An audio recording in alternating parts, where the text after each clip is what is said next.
There's nothing positive to be said about a diet soda. No, there really nothing. isn't. There's not one thing. I mean, No. the biggest failed experiment with us as lab rats. Yeah. We really are very much lab rats in so many ways with this whole, chemistry, better living through chemistry.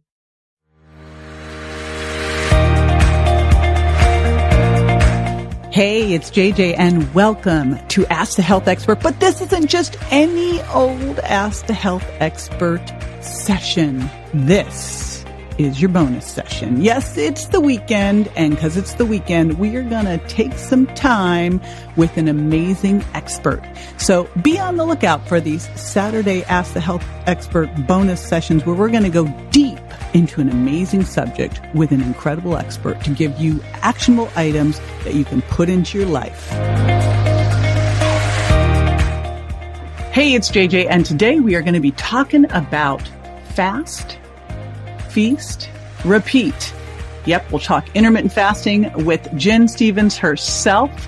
She's a New York Times and USA Today best-selling author of that book. Plus, she's got Delay, Don't Deny, Living an Intermittent Fasting Lifestyle, an Amazon #1 bestseller, and 3 top-ranked podcasts, Intermittent Fasting Stories, the Intermittent Fasting Podcast with co-host Melanie Avalon, and Life Lessons Podcast with co-host Sherry Bullock. So she's got a super interesting story. I'm going to let her tell it.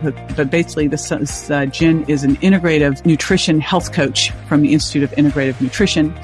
And she's got her doctorate in education and a master's in natural sciences. So she really did a deep dive into learning when she was searching for how to finally lose the weight and landing on intermittent fasting. Since then, she has become one of the world-recognized experts in intermittent fasting. And since we get so many questions about it, that would be super fun to have her with us today. You're going to love this interview, and you're going to want to hang out with her, and you'll be able to do that and join her groups by going to jjvirgin.com/GIN, Jen. All right, I'll be right back with Jen Stevens. Stay with me.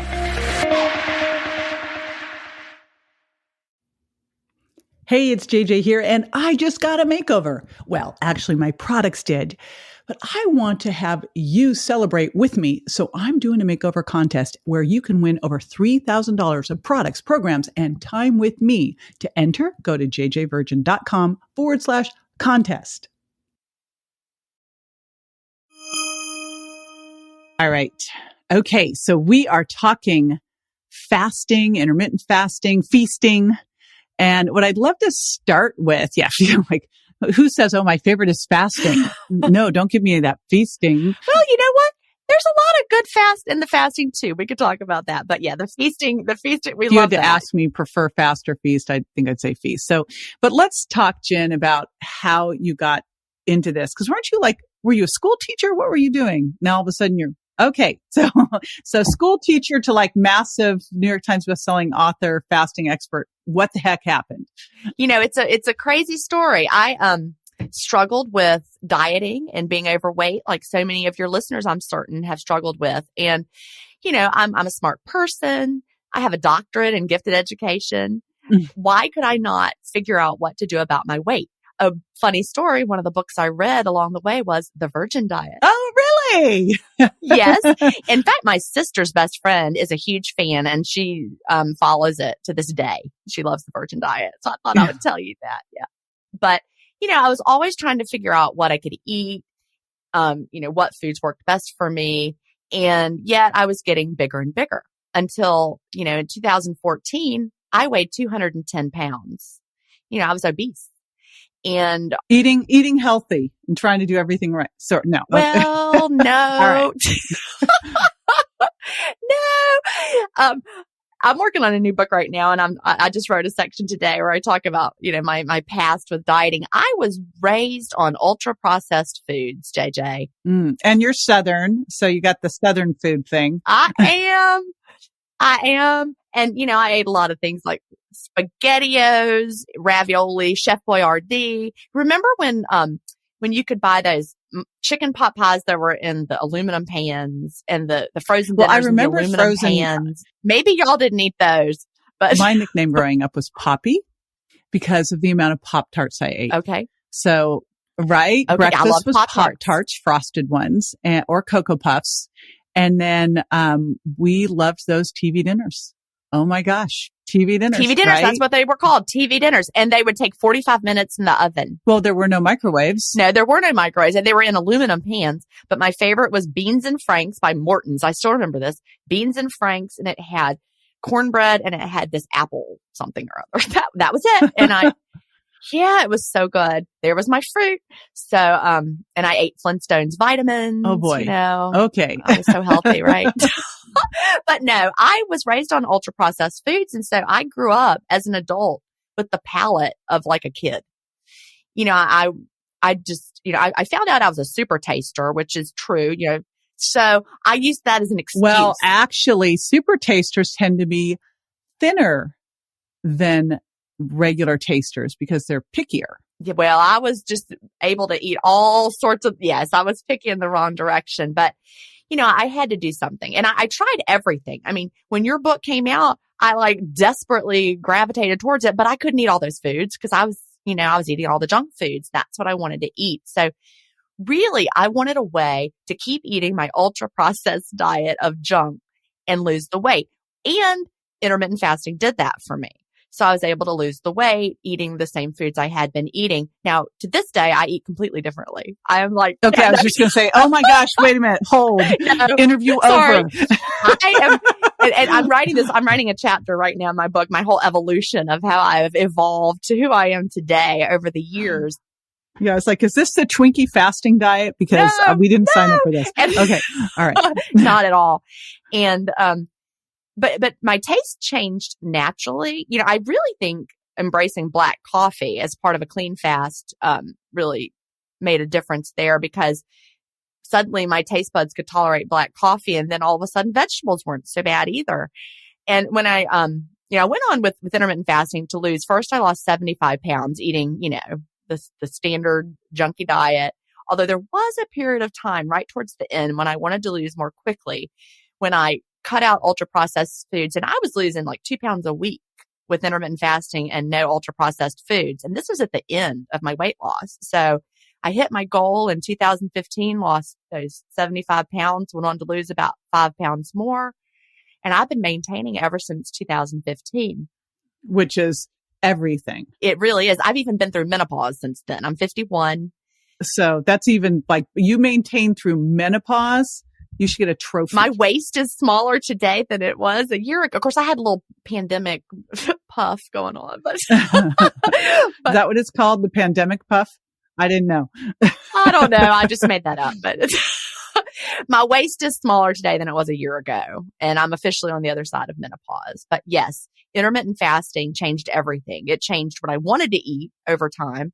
The more I learned, the more I changed what I ate, the better I felt. So, because I remember when Sugar Impact Diet came out, I went on the Today Show and they had this segment. I thought this is the weirdest idea. They put me and David Chinchenko together to do this segment. He's the 8-hour diet guy, right? He's the 8-hour, but he was before the 8-hour diet. He was eat this, not that. Right. He's sure. I had all those too. Right. So he was doing eat this, not that. Now the 8-hour diet is no, eat that, but just only during this time. I go, this is so confusing, David. Like, and how come and how are you with me over here saying just don't eat sugar? And you're saying don't eat during this time. You know, it's like ridiculous.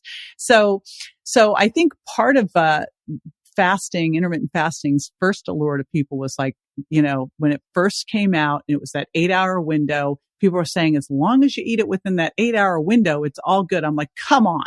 I bought that book and tried it, and an 8-hour window with whatever I wanted did not work for me. No. A 5-hour window with whatever I wanted did work for me, but 8, no. No, there's just way too much damage that could be done in 8 hours.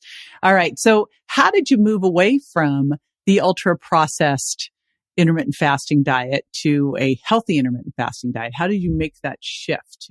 You know, my second book I wrote in 2017, my first book, Delay Don't Deny, Living an Intermittent Fasting Lifestyle, I self-published that in 2016. And my second one, I wanted to write about food because, I had these Facebook support communities that were growing as, more and more people were reading my first book, Delay Don't Deny, and then joining. And then people were coming in and they wanted to argue about what we should be eating. That's so fun. You're in the diet world. It was so fun. And then we had, no, we need gluten. That's what I got when I wrote Virgin Diet. You're going to be nutrient deficient if you don't eat gluten. I'm like, huh? Well, people were like, everyone must be low carb. If you're doing intermittent fasting and you're not low carb, you're just really dumb. I'm like, no, that's not true. Everyone does not need to be low carb. And then we had, anyway, everyone was arguing over what to eat. So I was like, I'm just going to read everything I can find. I'm a teacher. I was on summer break. I'm going to write a book. And that was when I wrote Feast Without Fear, my second book, also self-published. And I really dug in deep to gut health and also the blue zones during that time. And also, a little bit of the DNA and how we're all different in that regard. Although we're learning now that it's more gut than DNA, Right. But this was 2017 and we've learned so much since even then. And just realizing the importance of food and the power of food and all these centenarians that were living in the blue zones that were eating, vegetables. Yeah, they're good, those vegetables. Yeah, they were feeding their gut, the food that your gut microbiome needs to thrive. And so I started changing what I was eating. And I also subscribed. Do you remember Plated, the food delivery meal kit company? No, but I was traveling so much that I could never have a food delivery company. Well, Plated, I was using Plated at that time. And so I started getting more adventurous with what I was ordering. And, I was like, well, I don't think I like Brussels sprouts, but I'm going to order this Brussels sprout pizza. Well, I did. I was like, although there is a funny story that I shared in my, on my podcast before and with my Facebook group. Your listeners probably haven't heard it, but it was the fish story where I ordered this Mediterranean meal because I was so inspired by the Mediterranean foods. And it was, I think, a Green Chef meal. And I was going to eat this fish. And I was sitting at the dinner table crying because I don't like fish. You don't like any fish? I don't like fish. I like shellfish. I like lobster. I like crab. I like shrimp. No but salmon? I do not like fish. No, I've tried. And so I'm sitting there in my one meal a day, with my intermittent fasting. And I had this beautiful meal and it's fish and I'm just crying. And I'm like, I just don't like fish. So. All right. I won't send you a fish present. Don't send me a fish gift, please. But I learned that there really wasn't hardly a vegetable that I tried that I didn't like. And so now my diet is completely different. Very few ultra processed foods. Every now and then I'll have some Triscuits or something, but I crave vegetables. I don't eat as much dairy as I used to. It's amazing. I'm jumping up and down over here in my seat. Yeah. But it is true. You can totally retrain your taste buds. Yeah. I mean, you can, the fact that I grew up on Pop-Tarts and Cocoa Puffs, you can totally get rid of that stuff and retrain them and like these foods. You can. I mean, I would not eat a Pop-Tart now if someone tried to make me, but I would still probably eat a Dorito. I'm not saying I'm. But you can have a Siete. There's a Siete version of a Dorito out there too. So there's still those healthy swaps. And I will tell you, I had to test what would I think of a Pop-Tart today? And yes, they do not hold that same allure as they used to. They don't. No, they just don't. So, and it's sad. It's because you had that reminiscent pleasure of childhood, and then you're like, "This is so bad." Have you? I don't know if you ever went to Disneyland as a kid, but only Disney World. So I went. I remember taking my kids to Disneyland, and I hadn't been there since I was a little kid. And walking in and thinking it'd be so magical, and you see like what it really, it's like the paint chipping and the big. It just wasn't the same. So you can't go back. So we're just going to let the Pop-Tarts go. Yeah. So then we can just retire this whole idea that you can pretty much eat what you want within this 8 hours. So definitely not within 8 hours. No. What is this? What's the idea of a clean fast then? What does it look like? Well, that is really something that I'm very different when it comes to, what do we have during fasting? Because I'm pretty much a fasting purist because I have researched to figure out what do we want to have happening during the fast? Why are we fasting? It's not just so we can take in fewer calories over the course of our day. And of course, that's what we thought in the beginning, early on, back when I started fasting. we all thought it was just a way of eating less food in an eating window. And so you had fewer calories. But, then Jason Fung came out with the obesity code, and we learned about the role of insulin in a new way, and how, having high levels of insulin keeps you from tapping into your fat stores efficiently. And insulin is anti-lipolytic. So you can say fat stores here. It's safe. I can. Yes. Yeah. On Facebook, they're dinging naughty, me. If naughty you say there. the word, we're getting in trouble on the Facebook group, and the moderators tell someone you're almost fat adapted. Facebook is calling that bullying. You're like, no, it was a compliment. No, that's a good thing. Fat adapted is a good thing, but artificial intelligence does not like that.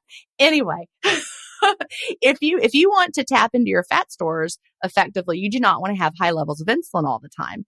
And hyperinsulinemia, high levels of insulin all the time, are very prevalent, and they're connected to so many of our diseases today. But they're also, if you're overweight, like I certainly was when I was 210 pounds, you probably have really high fasting insulin levels. So you want to bring your insulin levels down, and fasting is really the best way to do that. But also, when I read the obesity code and learned that, something called the cephalic phase insulin response is when you have a sweet taste. Like, let's say you're drinking a Diet Coke because it's got 0 calories and it's the dieter's best friend. Well, your brain knows that sweetness is coming in. And the way that we were designed, whenever sweetness comes in, that's going to be honey or fruit or sugar or some kind of form of glucose coming to your body. So your brain says, oop, sugar's coming in, even if it's a diet soda, and you pump out some insulin. Ooh, I'm so glad you mentioned this. I'm going to take a quick break. I want to share something about hint water that will just fall right in line with this. We'll be right back. Hey, it's JJ here, and I just got a makeover. Well, actually, my products did. But I want to have you celebrate with me, so I'm doing a makeover contest where you can win over $3,000 of products, programs, and time with me. To enter, go to jjvirgin.com/contest. Okay, so when you're talking about the Diet Coke, I got to share a story. Have you ever had hint water? Yes. Okay, so the gal who founded hint water, Kara Golden's a buddy of mine, and she was a Diet Coke addict. And she was a Diet Coke addict, and she couldn't lose weight, but she, couldn't be the Diet Coke because it's got no calories, right? And just as an experiment, she stops drinking the Diet Coke because the doctors can't figure out why she can't lose weight, blah, blah, blah, blah. Drops the Diet Coke, loses the weight, right? And then she starts making these waters with a little bit of like fruit, skin for the essential oils, and the rest is history. Now she's got this amazing beverage company, but, I think people don't consider that the sweet taste could trigger this type of thing. Well, I do have some bad news about the hint water. Also, for if you're fasting clean, you don't want to have fruity flavored water either. Right. But you could have this when you're not fasting. In your eating window, 100%. I actually love hint water. Blackberry sparkling. Yes. Yep. In my eating window. Yes. So you want to keep your insulin low by not having anything sweet coming in. Diet sodas do a lot more than just make the sweetness, because they also, your gut microbiome, so many things. There's nothing positive to be said about a diet soda. No, there really nothing. Isn't. There's not one thing. I mean, No. The biggest failed experiment with us as lab rats. Yeah. We really are very much lab rats in so many ways with this whole, chemistry, better living through chemistry. But, to keep your insulin, to keep your body from thinking food's coming in, you want to avoid anything that's sweet or anything that your brain is going to think is food. So you want to avoid all the flavored products, flavored coffees, flavored waters. Don't put lemon wedges in there. Save all that for your eating window. You want water that tastes like water. You want black coffee, plain tea, because the bitter flavor profile is not associated with, you're going to need insulin to manage this. So that's why the coffee and the tea are okay. So plain water, plain sparkling water, black coffee, black tea, plain tea, green tea is also fine. Avoid the fancy herbal teas with names like apple cinnamon delights. Because your brain's going to be like, oh, this is going to be delicious. And then again, you're anticipating that food. So the first fasting goal is keeping insulin down. The second is we want to tap into our fat for fuel. because that's one of the best features of living an intermittent fasting lifestyle is how much great energy and mental clarity you get while you're fasting. Your body taps into your fat stores. You've depleted your liver glycogen sufficiently over time. So now you're actually making ketones, even if you're not ketogenic while you're eating. You're ketogenic when you're fasting. You're tapping into your fat stores and burning your own fat for fuel, fueling your brain, great mental clarity. So to make sure you're tapping into your fat stores, you do not want to put fat in your coffee. You don't want to add the bulletproof MCT oil. You just want to drink black coffee because you want to tap into your fat stores for fuel. You also want to avoid having, exogenous ketones, that sort of thing. And then the third goal for the clean fast is you want to increase autophagy. And I'm sure you've heard of autophagy in the health and wellness world. And that's our body's self-cleaning system. And it comes on in the background when we're not eating. So when we're fasting, our body has to scrounge around to see what's in the pantry. And so it recycles old junky proteins and that sort of thing. So you don't want to have anything like bone broth during the fast if you're trying to have increased autophagy.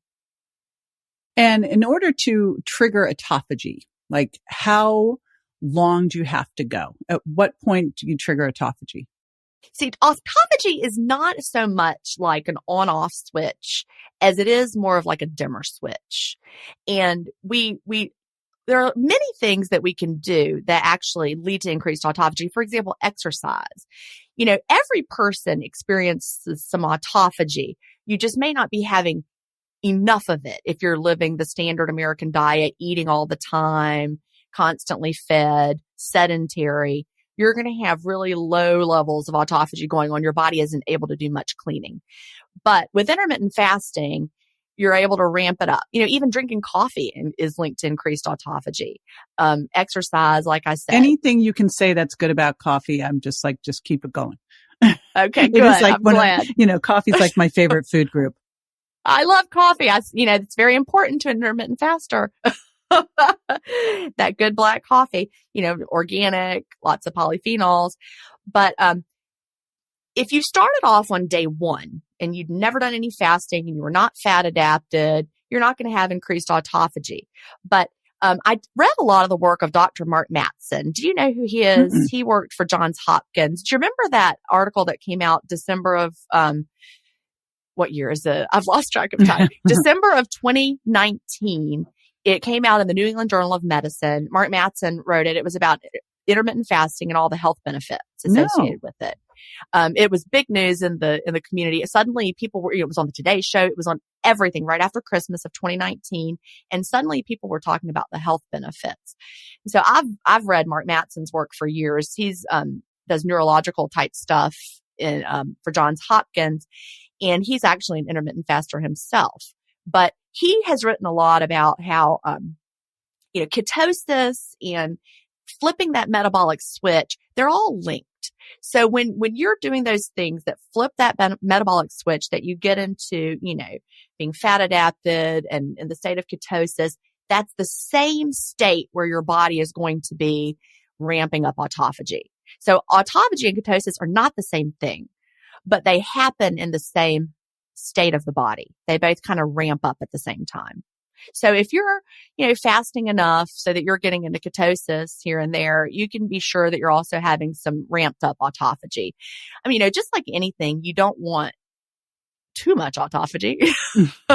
You don't need to fast for 7 days and you just, intermittent fasting gives you those benefits day to day. Well, here's a great segue then. So, because there are so many variations on how to do intermittent fasting, right? It's like, everything from just stopping eating after dinner and have a later breakfast to 5-2s and 8 hours. So is there a best? How do you know what to do? That's a great question.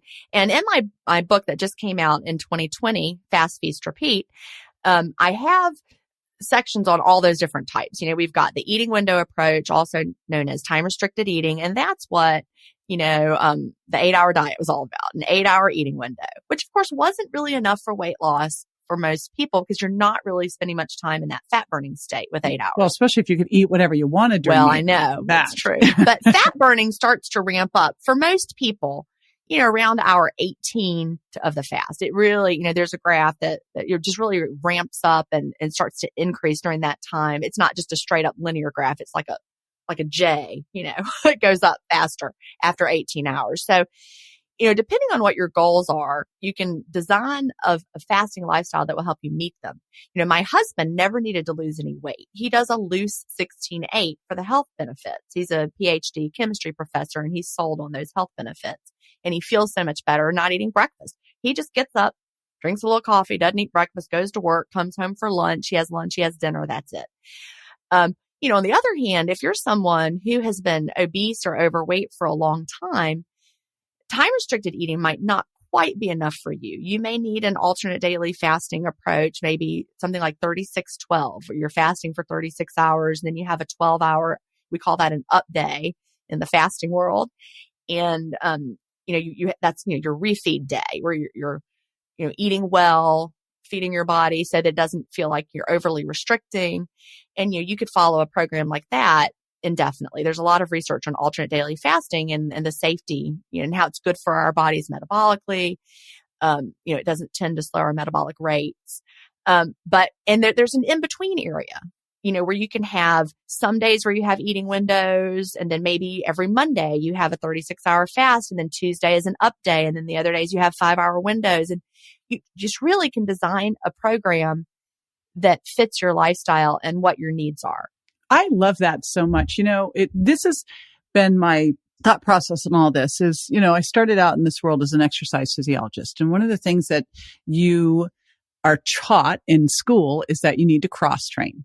That, you would never think, okay, you only do one type of exercise. You're always taught, you need to do some flexibility and some strength work and some cardiovascular training.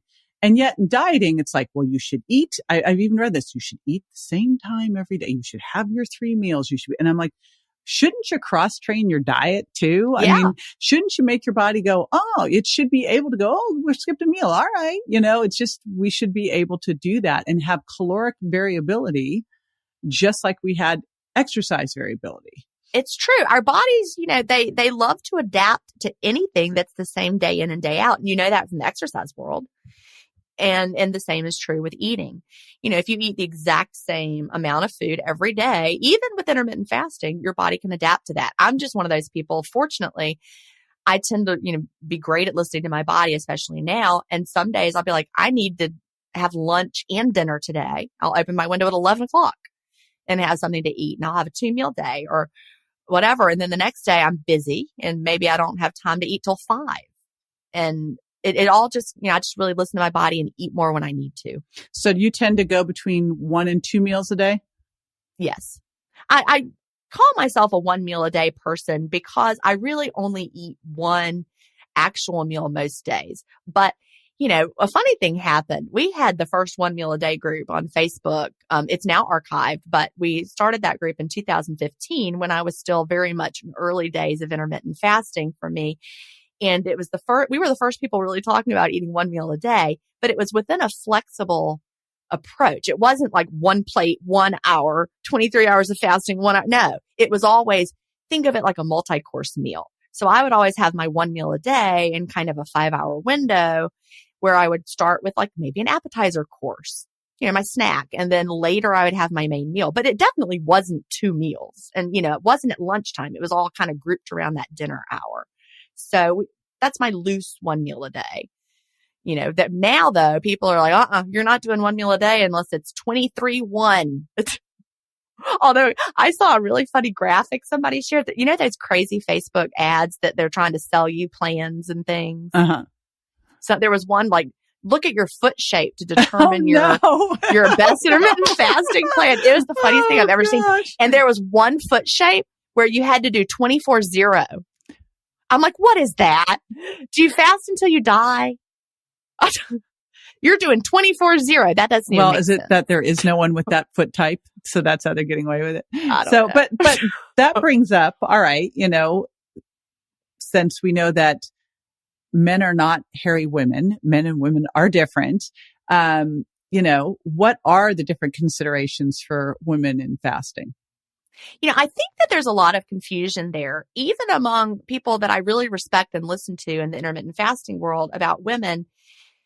We do have different bodies. We do not react well to over restriction.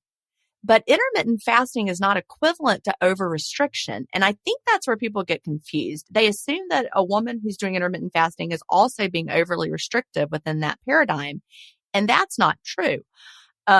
We don't do well with over restriction, whether we're eating for 16 hours a day in an overly restrictive format or whether we're eating 5 hours a day in an overly restrictive format. Women should not over restrict their diets and over exercise. That is bad for us. But if you are doing intermittent fasting, even with, a 4-hour window, if you're nourishing your body well and you're not living in a restrictive way, your body is going to be fine. It's the people who have train themselves to eat diet meals and they eat a little diet dinner and they say, oh, I'm intermittent fasting. That's not going to be good for you. Yeah. And then they go do CrossFit. Yeah. Your body's going to freak out about that. But your body would also not like it if you were eating, all day long, tiny little amounts. And oh my gosh, I can't even tell you. So when I first came out and said we shouldn't be snacking, it was like, it was you would think that I was a crazy Heresy. person. I know. I mean, it was like, I go, no, really, I'm thinking about what happens every time we eat. This doesn't make sense, So I just underscoring that if all you get from this right now is that I think we focused for so long about what we should be eating. And then we went to when we should be eating. And you know what? You got to look at both what and when. You do. It all plays a part. Yep. It absolutely all plays a part. You need to put the nourishing foods in because literally they run our whole bodies. We can't do the things we need to do, at the cellular level without the nutrients. And what are your top favorite nourishing foods? I love avocados and I really love beans. Which ones? I like black beans, but I don't think there's a single bean I don't like. Huh. Honestly. You like lima beans? I love lima beans. Holy, well, you are even Southern. When I was a kid. Yeah, see, my grandmother, and she made butter beans, which are not exactly like lima beans. They're brown. Yeah, I don't and like they're those even either. Better. I like black. I like black beans. Yep. And garbanzo beans. I'm always in a fight. Dave Asprey is one of my closest friends and he is just completely anti garbanzo beans. So I'll tell you a story. I'm always messing with him with this. I gave him this birthday present. I wrapped all of these cans of garbanzo beans and he got those. He came over and spent the night and in the guest bedroom, I put hummus in the bed. He's like, unbelievable. It's the running joke. So if you see him, get him. Well, listen, next time you talk to Dave, tell him I would like to challenge him to try the clean fast for 1 month. Oh boy, that's a throwdown. I just would like for him to try it. I tried the bulletproof. I did all that back in the day when it first came out. I read the bulletproof diet. I don't feel well with all that fat. And, I would like him to try the clean fast and just see. I bet he would be amazed, but he would have to give it some time. All right. I'm going to not touch that one. Okay. I'm just going to leave that right where it is. Leave it out there. I drink bulletproof coffee every morning, but I just drink it black. I just drink the. Oh, you drink the beans. brand. Yeah, I drink. Yeah. You're drinking the brand, but you're not putting the oil in there. No, I don't. I think too for women, there's a lot of fat in these diets that will work for a man that will not work for a woman. So, well, I also went through a very interesting study. Do you know Tim Spector? He's from the UK. He's the author of Spoon Fed. He's a researcher. He has done twin studies. He's a big gut guy. He wrote Spoon Fed. He's associated with the British Gut Project. Well, he's doing a study now, the PREDICT studies, and I took part in that. And basically, long story short, my body doesn't clear fat quickly. Ah, well, that's why that would feel rotten for you to do that. Yeah. Now, what about does taking something like lipase help, or it just? Well, I just need to eat less fat at a concentrated period of time. It just takes my body longer to clear it out. So I don't avoid fat. I'm not low fat, but my personalized dietary recommendations based on they analyze your gut microbiome, you wear a CGM, they look at, they feed you these test muffins and you have to test your blood and they look at how you clear the fat, how you clear the blood glucose, all that. It's really very cutting edge. I think something was just published in Nature from his group. So they're doing some awesome work. But it didn't surprise me that I cleared fat slowly, because I never did well with a ketogenic approach where I was eating really high fat foods. I always felt very inflamed, and turns out that's why. There you go. Yep. I bet Dave clears fat quickly. I bet he does too. That'd be my prediction. I've been around him enough. I'm much more of a better protein person. That's the one where I remember trying to be a vegan and I just felt terrible. So, and I'm going to leave us with this. I really think that, one of the things that a lot of the diets take us away from is connecting the dots between what we eat and how we feel. And it is so critical. Like, one of the single best tools is to keep a food journal, keep a diary, and just really connect those dots. It doesn't matter if someone says something's healthy if you eat it and you feel crappy, so exactly, don't take yourself out of the equation. And that's what I love here, is that you can design an intermittent fasting protocol that works for how it makes you feel and your lifestyle, which is the most important at all. It really is, because that's when you're going to be successful. It has to fit your life. Yes. You have to enjoy it. Amen. So people can go and hang out with you, get into your groups. I'm going to, and I know you have a couple different ones. So I'm going to give a link, and we'll make it easy. It'll be jjvirgin.com/Gin, Gin. And that will link up to your groups, which right now is on Facebook. We'll see, and we've got another one off Facebook, and we'll see what's happening out there in the world as things get weirder and weirder. Yeah. That's all I can say about that. There you go. So yeah, jjvirgin.com/Gin, Gin. And gin and tonic. Gin, how many times have you said that? Just Billions. Like me saying virgin, like Virgin Mary, Yeah. It has been such an absolute pleasure. I'm so excited I ran into you on Clubhouse. Oh, me too. Yes. And hopefully we'll get to hang out in person one day. Definitely. Awesome. I'm going to count on that. Me too.